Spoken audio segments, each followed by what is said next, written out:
ወደዚህ ቦታ ሄዶ አንድም ሰው በህይወት አልተመለሰም። ሴንቲነልስ ይባላሉ። አይደለም እነሱን ለመቅረብ አካባቢያቸው ላይ ራሱ አያደርሷችሁም።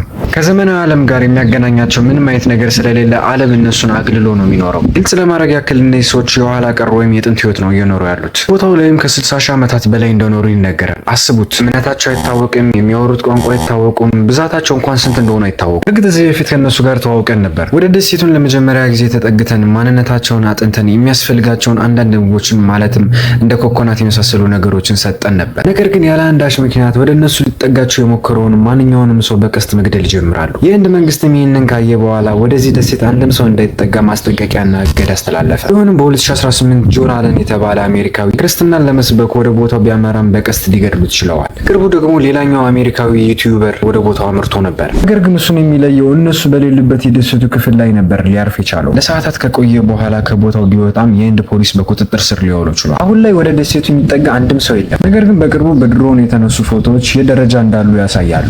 ሰብስክራይብ